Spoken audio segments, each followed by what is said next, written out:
Hello, everybody. Welcome to the Falcon series review video. Um, Last night we had ourselves a battle on the Green Hill at the Nordschleife. um, I unfortunately was not able to attend. I'm also horrendous at Nords, so kind of a win-win for everybody. Um, but yeah, we a lot of what I'll be talking about will be kind of recap to me from our good buddy and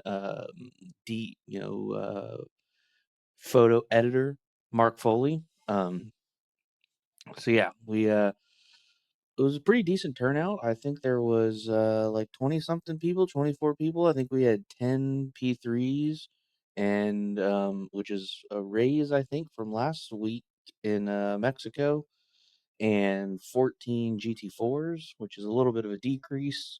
Um, I think Nords is always going to be a tough one to get too much participation in. It's quite the undertaking to learn it efficiently, and especially with some of the people we have here who are just unreal. It's quite the tall task. So let's just hop into it. Well, qualifying is definitely not the standard qualifying. Basically, we always have every race. There's like a little pre-session, like practice session that's usually like an hour and a half, and then quali and then race. But for Nords, we that whole pre-session is qualifying. You just open quali, just run laps, whatever the best one you can do. That is your qualifying time.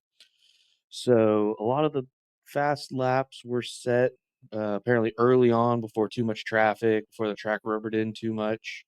Um, but I was told that Trey, who was on pole and took the victory in the LMP3, did set his mid session, which is impressive. You know, trying to dodge traffic that can get pretty dicey. Um, yeah, so like I said, Trey wins it in P3. We'll look into the points. It's a huge win for him. Um, I don't know if he started from the back. I cannot confirm. I know he has been, but not sure if he did this time. And then in the GT4 class, congratulations, Marshall. I know you've been, nipping on the heels of the front runners all season. You led for a little bit of Mexico. Um, but yeah, it looks like you brought it home on the ring. It sounded like uh, you're just out there and being consistent. I know some people in front of you maybe dumped it. I have some video footage to show that Nords was quite difficult for the GT4s. There was quite a few slipping and sliding. I know there are some one-time guys coming out like Gage and some other people that are big on the Nords. So congrats, Marshall. Any win in this league is huge, not to be taken lightly, and that's really awesome, dude. So let us jump in to some videos. Um, Yeah, this is a little clip from Marshall, or not Marshall, from Mark. He made a series of videos, and we'll take kind of looks at them. But yeah, this is just Trey leaping into the carousel. Apparently, he was gaining like 0.8 seconds in the carousel just like by itself, which is that's pretty substantial. um, but yeah, that's pretty crazy just to see it like leaping in there. I I mean, that splitter is through the ground. That's just that would be destroyed. Um, but yeah, that's it's quite the balls on this long of a lap to just jump down like that. Um, we'll say our we'll look at some telemetry here in just a second on G61. But Nick apparently set his fastest time at the very end to get P2 on the grid. Um, which hats off. That's impressive. I mean, we'll take a look at it. Uh, the difference in their two laps was about 2 seconds. Um, I want to say there had to have been some traffic just because some of these jumps, like here's a big one. We'll look. This red is Trey and blue is Nick. Look at the difference in speed through this section. I mean, we're talking 15 mile an hour. I feel like there's probably someone there You can see Nick's lifting and tapping the brakes way earlier than Trey was. But yeah, I mean that's the difference pretty much right here. This is one of the biggest jumps. This section right through there, that's worth half a second. And that's that like that kind of just looking at it on the map, that's that kind of like tight right into the really what feels like it takes too long, way too long of a left right here. Um, got a bunch of curbing. I, I can picture in my head from Forza 4. I remember uh, that this part would like kill us all the time when we were learning it. Um, but yeah, we'll take a look. I think we're gonna start trying to do this more on tracks that I'm not so brain dead at. I'll have a lot more thought and insight on it. But yeah, through here is kind of going through the carousel, and you can see the jump that Trey gets through the carousel is pretty substantial. Like I said, I think right here is go away. Why am I so bad at this? I think right there, this first section is traffic or chaos. Something's up because you look at the minimum speed of that corner going into it, 6 mile an hour difference. And then the carousel, honestly, Trey gets a little bit, but it's not a crazy substantial jump. But yeah, so that's qualifying. Top into the race. Uh, on lap one, I'll pull up this video of we have perennial uh, LMP3 powerhouse Zach Abair starting a little bit back in the pack here, and this is Draft Punk member Rodrigo Thierry. I assume it's like Thierry Henry. I'm just gonna go with it. They get themselves in a little bit of a scuffle. It's a pretty good little pack here. Trey's got a little bit of a break. But yeah, they unfortunately get themselves caught up in some first lap chaos. Um, that is kind of the theme here. Uh, let's see, and then we'll have. Let's see, we have any other good ones from the P3s? I believe we've got on lap two, Nick Mazza. He's in second place. Things had settled down for him. I think you can see Trey just up in the distance and just has himself a moment. Super. I mean, this track is so sketchy. I'm surprised that anybody ever finished any clean laps. His poor green mobile here just spinning off into the distance. You give yourselves a good little onboard, sitting on what appears to be the right side, and it's just unfortunate, super unfortunate. The LMP or the GT4s were not exempt from the chaos. We've got Will Irby going for a little bit of a ride. I remember practicing this corner there.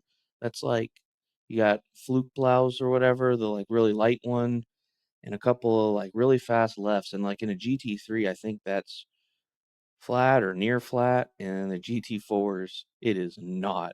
I was doing a couple of laps on this last week, and I died there just like he does, um, multiple times, and said, kind of not upset that I can't make it to this race. Yeah, that is an unfortunate. The GT4s apparently just in general just had a rough race. This clip though, this is next level. Just don't want copyright, but in your brain you can just hear Tokyo Drift, Teriyaki Boys. I mean, Jeff was in it. Look, I think there's an exhaust pop. Uh, I mean, what a great view. Jeff, if you want, I'll send this to you. You can just kind of have don't keep going. Don't watch the crash. Um, but yeah, that was I mean, a little bit of air going into it, and then just full sideways. I'm gonna have to steal that. That might be the thumbnail right there. That is wow, unbelievable. If you've managed to save it, just pretend that the clip stops here.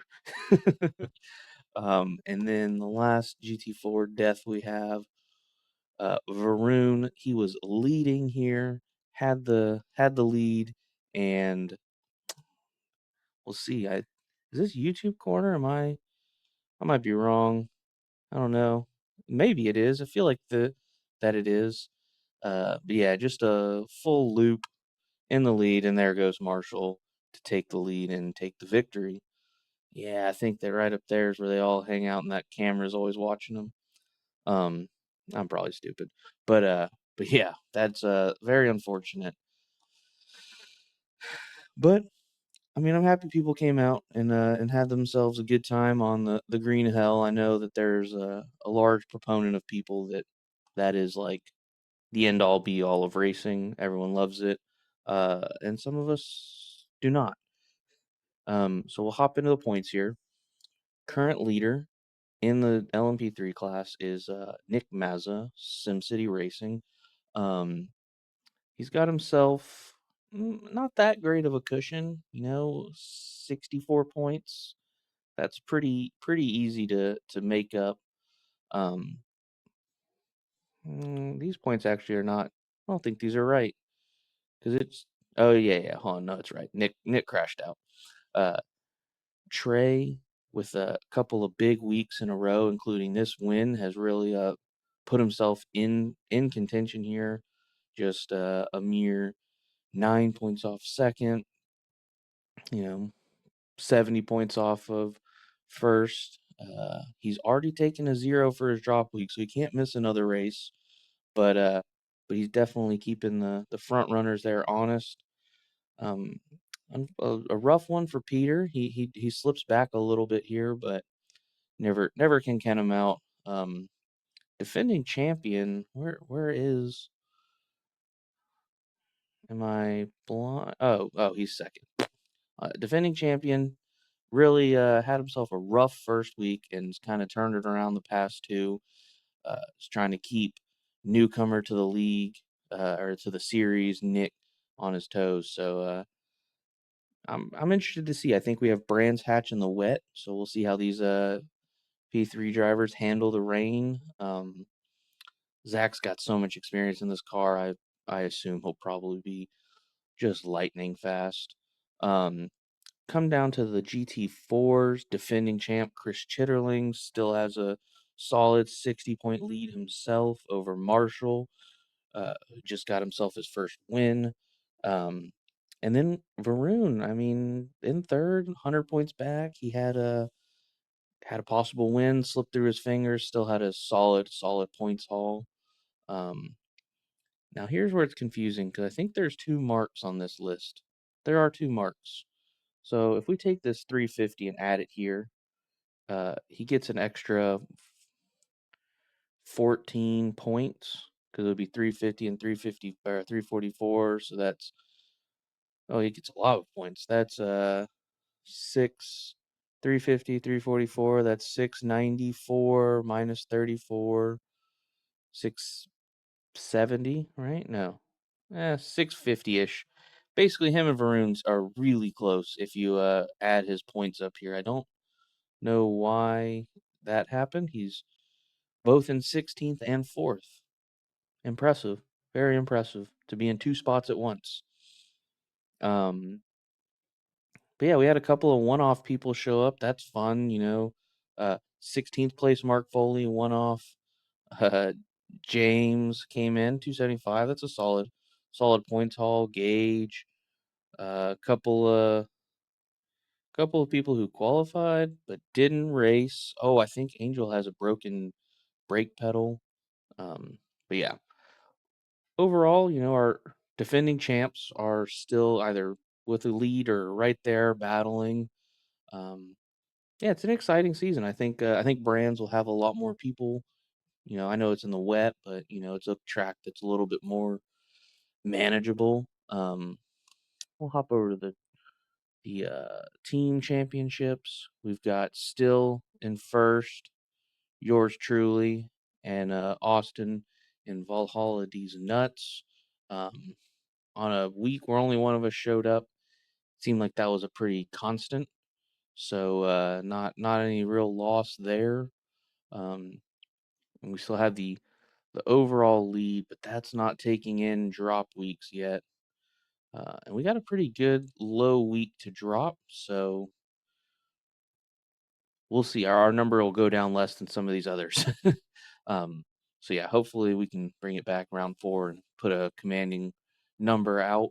Uh, Draft Punk with Elliot and Peter are in second, really not very far behind, and then a little bit of a gap to third for Chris running solo and Little Lug Nuts. That's actually really impressive. um, so yeah, that is the current state of things. I